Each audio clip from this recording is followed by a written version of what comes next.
لمبے بالوں والی لڑکی ایک روح کی سچی ڈراؤنی کہانی۔ اس نے پردہ ہٹا کر کھڑکی سے باہر جھانکا۔ سامنے نظر آنے والا منظر دیکھ کر اسے جھرجھری سی آ گئی۔ چاند کی ہلکی سی روشنی میں رہائشی علاقے میں موجود ایک پلاٹ پر قائم وہ چھوٹا سا قبرستان بہت عجیب لگ رہا تھا۔ رمیسا نے گھبرا کر کھڑکی کا پردہ چھوڑ دیا۔ ویسے بھی آج نوید کی نائٹ ڈیوٹی تھی۔ ایسے میں گھر کی تنہائی اور کچھ دیر پہلے دیکھا گیا یہ منظر اس کی گھبراہٹ میں مزید اضافہ کر گیا۔ اس نے گھڑی میں ٹائم دیکھا، ابھی صرف 12 بجے تھے۔ آج مالا واک کرنے اوپر نہ آئی تھی ورنہ اس کا وقت اچھا گزر جاتا۔ ویسے بھی جب سے سرد موسم کی اندھیری راتیں شروع ہوئی تھیں مالا اوپر کم ہی آتی تھی کیونکہ اسے سردیاں کچھ خاص پسند نہیں تھیں، جبکہ رمیسا تو اس سرد موسم کی دیوانی تھی۔ تھوڑی دیر بستر پر بیٹھ کر اس کا خوف قدرے کم ہوا۔ اس نے کمرے سے نکل کر باہر جھانکا تو اماں ہاجرہ اپنے کمرے میں سونے جا چکی تھی۔ رمیسا نے کافی میکر نکالا، لاؤنج میں رکھا ٹی وی چلایا۔ ٹی وی کی آواز نے گھر میں پھیلی خاموشی کو ختم کر دیا۔ وہ نہایت اطمینان کے ساتھ کافی بنا کر ٹی وی کے سامنے آ بیٹھی جہاں کوئی ٹاک شو چل رہا تھا۔ ٹی وی دیکھتے دیکھتے اسے ٹائم کا پتہ ہی نہیں چلا اور وہ وہیں صوفے پر سو گئی۔ رمیسا کی 6 ماہ قبل شادی ہوئی تھی۔ وہ رخصت ہو کر نوید عالم کے ساتھ اس فلیٹ میں رہ رہی تھی کیونکہ اس کی ساس اپنے بڑے بیٹے کے پاس لندن رہتی تھی، جبکہ نوید محکمہ گورنمنٹ کا ایک اعلیٰ سرکاری افسر تھا، جس کے باعث وہ اپنی نوکری چھوڑ کر لندن جانے پر آمادہ نہ تھا۔ یہی سبب تھا جو وہ اپنا آبائی گھر کرائے پر دے کر خود یہاں شہر کی ایک مہنگے علاقے کے لگژری فلیٹ میں رہائش پذیر تھا، جہاں رمیسا کو اور تو کوئی مسئلہ نہ تھا سوائے اس خالی فلیٹ کے جو اس کے بیڈ روم کی کھڑکی کے عین سامنے تھا۔ اس پلاٹ کے چاروں طرف باؤنڈری وال کے علاوہ ایک بڑا سا گیٹ بھی تھا۔ اس پلاٹ کے اندر چھوٹی چھوٹی قبریں تھیں جہاں اماں ہاجرہ نے بتایا تھا کہ یہ ہندوؤں کا قدیمی قبرستان ہے۔ چونکہ یہ علاقہ پہلے آباد نہ تھا لہٰذا قبرستان بنا دیا گیا، مگر وقت اور ضرورت کے ساتھ بڑھتی ہوئی آبادی کی وجہ سے قبرستان کے آس پاس کئی منزلہ بلڈنگیں بن گئیں، مگر اس پلاٹ پر موجود وہ قبرستان آج بھی اپنی جگہ موجود تھا۔ یہ قبرستان کم از کم رمیسا کو ضرور پریشان کر رہا تھا، جبکہ اماں ہاجرہ اور نوید کو اس سے کوئی مسئلہ نہ تھا اور نہ ہی کبھی کسی اور بلڈنگ والے نے شکایت کی تھی۔ اس لیے رمیسا بھی خاموش تھی کیونکہ اسے لگتا تھا کہ شاید یہ پریشانی اس کی اپنی خود ساختہ ہے، ورنہ دوسرے لوگوں کو کوئی پرابلم نہ تھی کہ رہائشی علاقے میں یہ قبرستان ہے۔ شکر ہے تم آ گئی، ورنہ میں تو چھت پر اکیلے واک کر کر کے بور ہو چکی تھی۔ سیڑھیوں سے اوپر آنے والا سایہ مالا کا تھا۔ رمیسا اسے دیکھتے ہی کھل گئی۔ رمیسا نے دیکھا کہ اس کی سفید رنگت میں قدرے پلاہٹ گھلی ہوئی تھی۔ وہ اپنے چہرے سے بیمار اور تھکی تھکی لگ رہی تھی۔ رمیسا نے پوچھا، طبیعت کیسی ہے تمہاری؟ بہتر ہے۔ مالا کا جواب ہمیشہ اتنا ہی مختصر ہوتا تھا، پھر بھی اس کا ساتھ رمیسا کو کافی اچھا لگتا تھا۔ وہ کافی کم گو سی لڑکی تھی جو شاید فرسٹ فلور کے کسی اپارٹمنٹ کی رہائشی تھی۔ یہاں شفٹ ہونے کے بعد پہلے دن رمیسا اوپر واک کرنے آئی تو وہاں مالا خود ہی موجود تھی۔ دبلی پتلی سی یہ لڑکی رمیسا کو دوستی کے لیے اچھی لگی، مگر ان دونوں کی دوستی صرف چھت تک ہی محدود تھی۔ نہ کبھی مالا نے اسے اپنے گھر آنے کی دعوت دی اور نہ رمیسا اسے اپنے ساتھ نیچے لے کر گئی۔ وجہ شاید ٹائم تھا جو اوپر واک کے دوران اتنا زیادہ ہو جاتا تھا کہ رمیسا کو اپنے گھر لے جانا اچھا نہ لگا۔ مونگ پھلی کھاؤ گی؟ واک کے دوران رمیسا اپنے ہاتھ میں پکڑا گرم مونگ پھلی کا لفافہ اس کی جانب بڑھاتے ہوئے بولی۔ سوری، میں مونگ پھلی نہیں کھاتی۔ عجیب لڑکی ہو تم یار، کچھ بھی نہیں کھاتی، نہ مونگ پھلی، نہ ریوڑی، نہ ہی کوئی ڈرائی فروٹ، یہاں تک کہ بھنے ہوئے چنے بھی نہیں کھاتی۔ رمیسا جب بھی اسے کوئی چیز کھانے کو دیتی تو وہ ہمیشہ انکار کر دیا کرتی۔ رمیسا کو احساس ہوا کہ مالا شاید ہندو ہے، اس لیے کسی مسلمان کے ہاتھ کا نہیں کھاتی۔ اس نے اتنے ماہ میں آج تک مالا سے کبھی اس کے مذہب کے متعلق نہ پوچھا تھا، کیونکہ اسے اچھا نہیں لگتا تھا۔ حالانکہ کئی بار اس کا دل چاہا کہ وہ اس سے اس قبرستان کے بارے میں پوچھے، جو اس کے گھر کے بالکل قریب تھا۔ پھر یہ سوچ کر کہیں اسے کوئی بات بری نہ لگ جائے، وہ خاموش ہو جاتی تھی۔ اچانک کالے رنگ کا بڑا سا بلّا ان کے سامنے آ کر کھڑا ہوا، جو اپنی گہری نیلی آنکھوں سے ان کی جانب ایسے گھور رہا تھا کہ وہ دونوں خوف زدہ ہو گئی۔ جب مالا تو ویسے بھی بلیوں سے ڈرتی تھی، جس کا عملی مظاہرہ کئی بار رمیسا دیکھ چکی تھی۔ یہ کہاں سے آ گیا؟ وہ ٹوٹا پھوٹا جملہ ادا کرتی رمیسا کے پیچھے اس طرح چھپ گئی۔ رمیسا نے چپل اتار کر بلّے کی جانب پھینکی تو وہ فوراً پیچھے کی جانب بھاگ گیا۔ اس کے بھاگتے ہی مالا نے سیڑھیوں کی جانب دوڑ لگا دی۔ رمیسا نے پیچھے جا کر اسے روکنے کی کوشش کی، مگر وہ سیڑھیاں اترتے ہی ایسے غائب ہوئی کہ رمیسا کو اندھیرے میں نظر نہ آئی۔ مالا کے اس طرح خوفزدہ ہو کر بھاگنے میں وہ دل ہی دل میں ہنس تھی اور نیچے اتر آئی۔ جانے کیوں آج رمیسا کا دل چاہا وہ مالا سے اس کی ذاتی زندگی کے متعلق کوئی سوال کرے۔ شاید لاشعوری طور پر اس کے اندر یہ خواہش جاگ رہی تھی کہ وہ جانے مالا کون ہے۔ 4 ماہ سے ان کی ملاقات تقریباً روز ہی چھت پر اس طرح ہوتی، مگر وہ یہ نہ جانتی تھی کہ مالا اس بلڈنگ کے کون سے فلور پر رہتی ہے، وہ کیا کرتی ہے، شادی شدہ ہے یا نہیں۔ یہ سوچ کر اس نے آج اپنی گفتگو کا آغاز مالا کی ذاتی زندگی کا ارادہ کرتے ہوئے کیا۔ پہلا سوال پوچھا، تمہارے گھر میں اور کون کون ہوتا ہے؟ مطلب چلتے چلتے رک کر مالا نے حیرت سے کچھ اس طرح رمیسا کو دیکھا کہ وہ بھی تھوڑا سا گھبرا گئی۔ مطلب ہے کہ تم اکیلی رہتی ہو؟ تم شادی شدہ ہو یا نہیں؟ اس کے سارے جملے کا ایک لفظ میں جواب دے کر وہ اس طرح آگے کی طرف بڑھی کہ اس سے مزید کچھ پوچھنے کی خواہش رمیسا کے اندر ہی دم توڑ گئی۔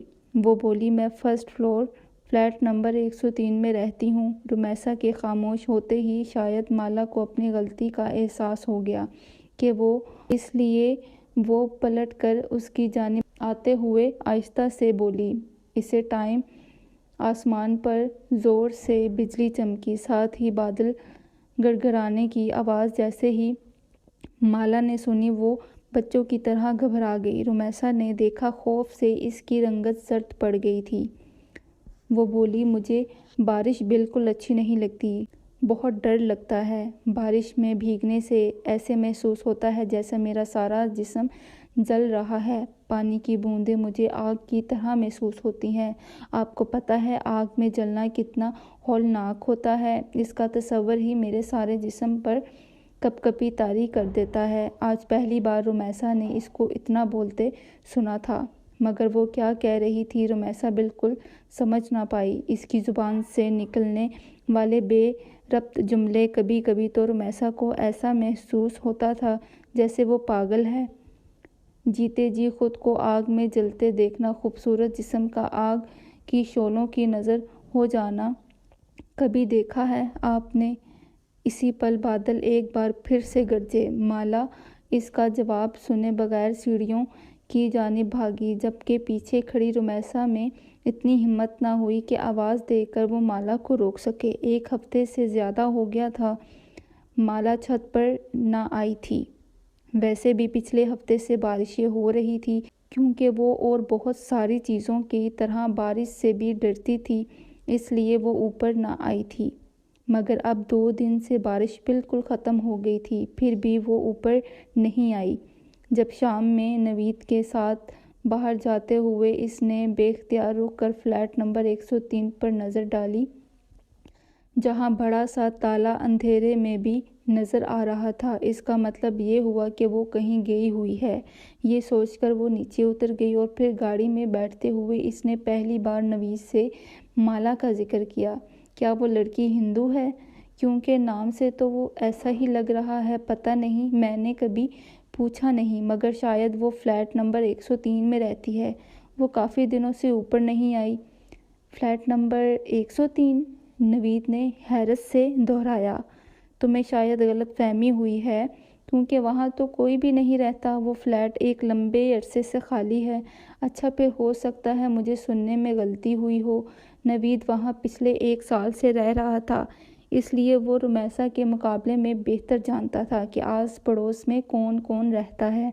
اور پھر گھر واپس آتے ہی وہ اماں ہاجرہ سے مالا کے متعلق پوچھ بیٹھی۔ پتہ نہیں بیٹا، میں تو گھر سے صرف سودا لینے کے لیے ہی باہر جاتی ہوں، اور آس پڑوس میں میری کسی سے ایسی دوستی کہاں جو میں کسی کے بارے میں کچھ جان سکوں۔ ان کا جواب بالکل درست تھا۔ وہ تو سارا دن گھر میں ہی رہتی تھی۔ رمیسا کی سمجھ میں نہ آیا کہ وہ مالا کے متعلق کس سے پوچھے۔ پھر سوچا ہو سکتا ہے 1-2 دن تک وہ خود ہی اوپر آ جائے، مگر ایسا نہ ہوا۔ یہ سوچ کر وہ ایک دن اماں ہاجرہ کو لیے نیچے فرسٹ فلور پر آ گئی، جہاں آمنے سامنے کئی فلیٹ بنے ہوئے تھے۔ یہاں ہر فلور پر 10-10 فلیٹ تھے۔ فرسٹ فلور کے 103 فلیٹ کے علاوہ تقریباً سب میں ہی لوگ آباد تھے۔ اس کی سمجھ میں نہ آیا کہ وہ کس کا دروازہ بجا کر مالا کے متعلق سوال کرے۔ کچھ دیر وہ کھڑی سوچتی رہی، پھر نیچے اتر کر مین گیٹ کی جانب آ گئی، جہاں موجود سیکیورٹی گارڈ اچھی طرح پہچانتا تھا۔ جیسے ہی رمیسا اس کے ساتھ جا کھڑی ہوئی، وہ جلدی سے اٹھا بولا، السلام علیکم باجی، خیریت ہے؟ وہ بولی، دراصل مجھے ایک لڑکی کے بارے میں جاننا تھا۔ لڑکی کے بارے میں؟ عبدل نے حیرت سے اسے پہلے دیکھا اور پھر اماں ہاجرہ کو دیکھا۔ ہاں عبدل بھائی، فرسٹ فلور پر ایک دبلی پتلی سی لڑکی رہتی ہے جو روزانہ چھت پر میرے ساتھ واک کرنے بھی آتی ہے، مگر وہ کافی دنوں سے نہیں آ رہی۔ عبدل نے پوچھا، کیا آپ اس کا نام جانتی ہیں؟ اس نے اس کا نام مالا ہے یہ بتایا۔ گوری سی ہے، بہت لمبے بال ہیں۔ بہت لمبے بالوں والی لڑکی تو میں نے یہاں کبھی نہیں دیکھی۔ ہاں، فیصل صاحب کی بیٹی ہے، فلیٹ نمبر 107 میں۔ نام تو مجھے اس کا نہیں پتہ، لیکن بال کافی لمبے ہیں۔ ایک دفعہ ایسے ہی میری نظر پڑ گئی تھی۔ آپ وہاں جا کر پوچھ لیں، شاید وہ آپ کی مشکل حل کر دیں۔ عبدل کی بات سنتے ہی وہ وہاں نہیں رکی، بلکہ تیز تیز چلتی فرسٹ فلور فلیٹ نمبر 107 کے سامنے آ کھڑی ہوئی اور بنا سوچے سمجھے بیل پر ہاتھ رکھ دیا۔ کون؟ دوسری طرف دروازہ کھول کر باہر آنے والی ایک 40 سے 45 سالہ عورت تھی، جو رمیسا کو اپنے سامنے دیکھ کر تھوڑا سا حیران ہوئی۔ السلام علیکم جی، میں مسز نوید ہوں۔ اسی بلڈنگ کے 3rd فلور پر میری رہائش ہے۔ مجھے دراصل مالا سے ملنا ہے۔ تیز تیز بولتے ہوئے اس نے جلدی سے اپنا مدعا بیان کیا۔ اسے ایسا محسوس ہو رہا تھا جیسے اگلے ہی پل اس کی خواہش کے عین مطابق مالا اس کے سامنے آ جائے گی۔ کون مالا؟ جواب اس کے توقع کے خلاف تھا۔ اب رمیسا کی سمجھ میں نہ آیا کہ وہ کیا کہے۔ ایک 16-17 سالہ لڑکی اس عورت کے قریب آ کھڑی ہوئی۔ رمیسا نے دیکھا اس کے لمبے سیاہ بال کمر سے نیچے جھول رہے تھے، مگر ظاہر ہے وہ مالا نہیں تھی۔ مایوسی کے ساتھ ساتھ وہ شرمندہ بھی ہوئی۔ سوری، دراصل مجھے لگا شاید مالا اسی فلیٹ میں رہتی ہے۔ نہیں، اس فلیٹ میں تو نہیں، یہاں تو میں اور میری اکلوتی بیٹی رہتی ہے، جبکہ میرا خیال ہے کہ ہمارے فلور پر مالا نامی کوئی لڑکی نہیں رہتی۔ دراصل مجھے اس نے اپنے فلیٹ کا نمبر 103 بتایا تھا، تو انہوں نے بولا 103 تو پچھلے کئی سالوں سے خالی پڑا ہے۔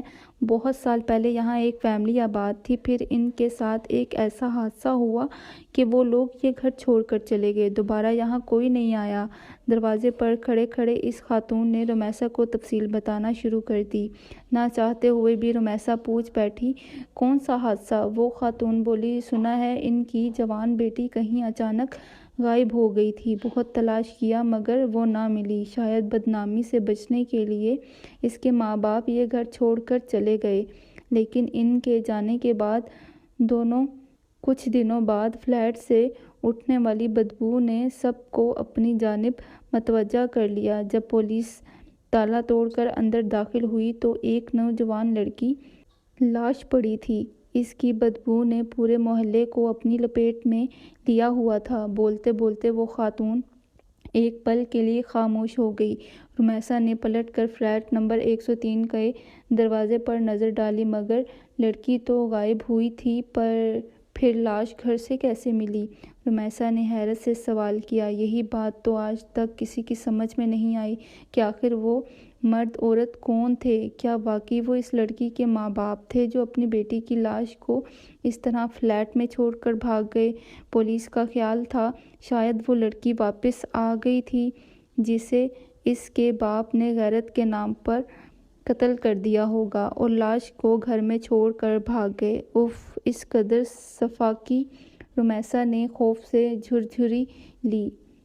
ہاں، یہی وجہ ہے کہ یہ فلیٹ دوبارہ آباد نہیں ہوا۔ قاتل اسے ویران کر کے نکل گئے، پھر چاہنے کے باوجود کوئی اسے آباد نہ کر سکا۔ ایک ڈر اور خوف اس فلیٹ کے حوالے سے ایسا لوگوں میں اجاگر ہوا کہ شاید ابھی تک دور نہیں ہوا۔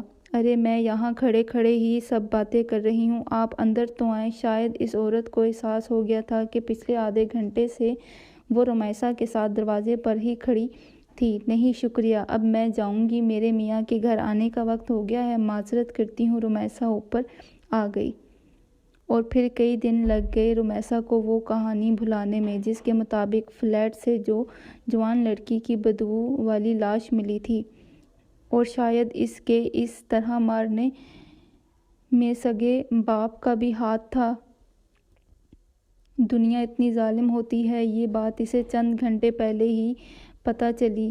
جیسے وہ آنے والے کئی دنوں تک سوچ سوچ کر بے حال ہوتی رہی۔ رمیسا فلیٹ نمبر 103 کا حادثہ چند ہی دنوں میں بالکل فراموش کر بیٹھی، مگر مالا کی تلاش اس کے وجود کے اندر کہیں انتظار کر رہی تھی کہ شاید کبھی زندگی میں اسے مالا دوبارہ ملے۔ یہی وجہ تھی کہ وہ بلڈنگ میں آنے جانے والی ہر لڑکی کو غور سے دیکھتی۔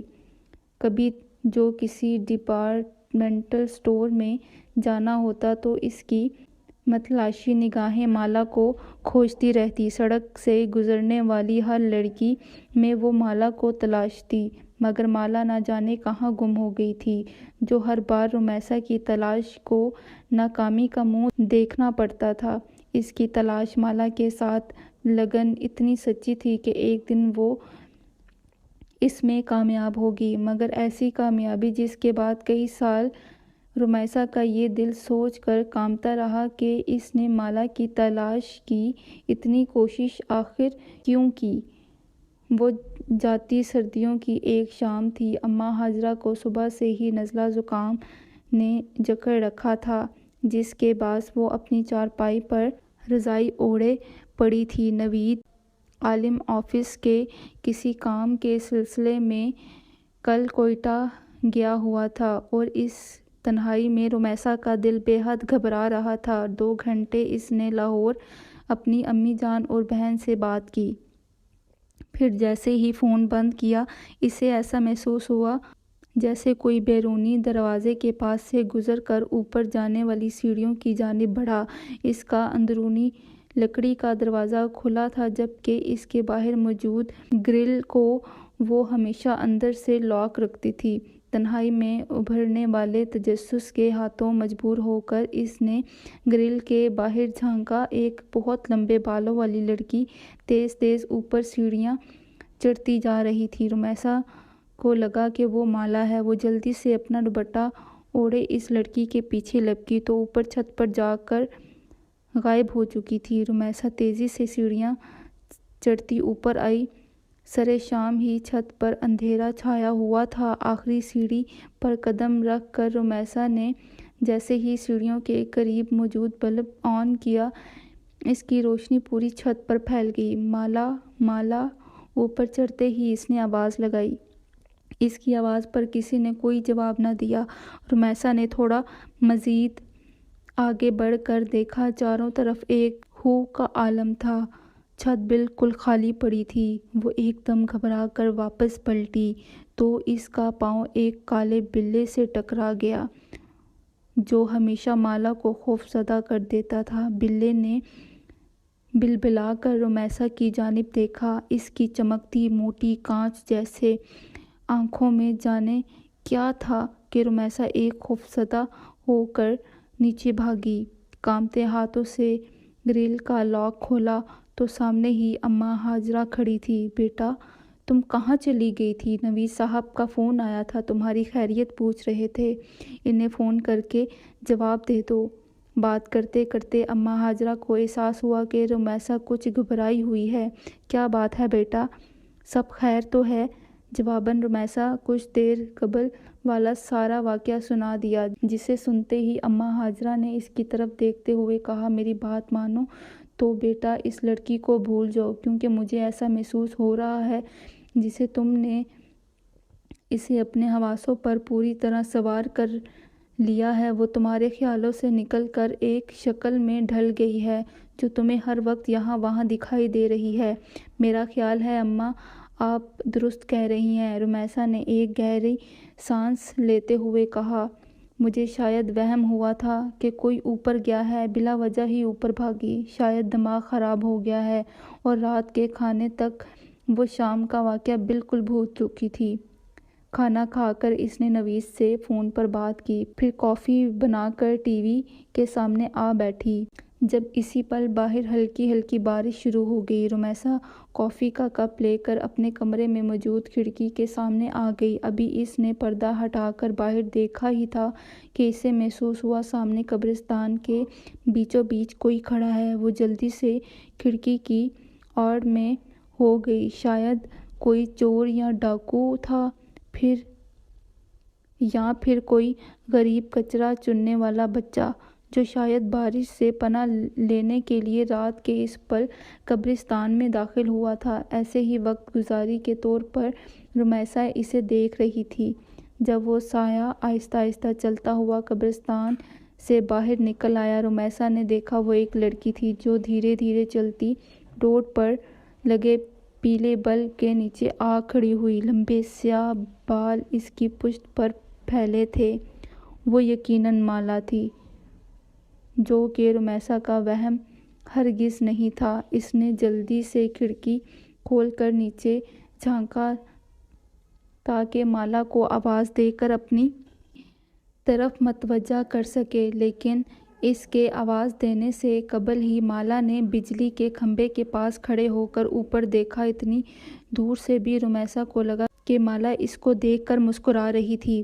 مالا کی مسکراہٹ میں نہ جانے ایسا کیا تھا کہ رمیسا خوف زدہ ہو کر تھوڑا پیچھے ہو گئی، جبکہ اسی پل مالا پلٹی اور سست قدمی سے چلتے قبرستان کے اندر داخل ہو گئی۔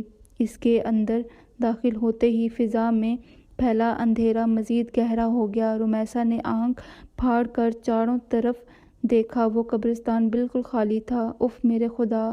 خوف کی ایک جھرجھری نے اسے اس طرح اپنی لپیٹ میں لیا کہ وہ کھڑے کھڑے زمین پر گر گئی۔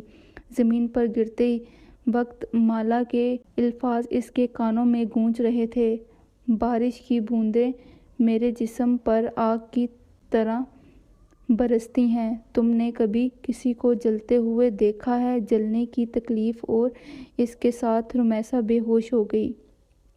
جب اسے ہوش آیا تو اس کی امی اور نوید عالم دونوں ہسپتال میں اس کے پاس تھے۔ بقول نوید کہ رمیسا ایک ہفتے بعد ہوش میں آئی تھی۔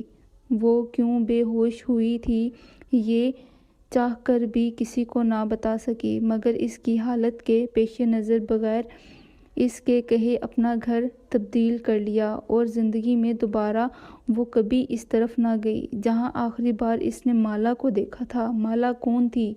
کہاں رہتی تھی؟ یہ سب جاننے کی کوشش اور خواہش دم توڑ گئی تھی، یا شاید وہ جان گئی تھی کہ مالا کی اصل حقیقت کیا ہے۔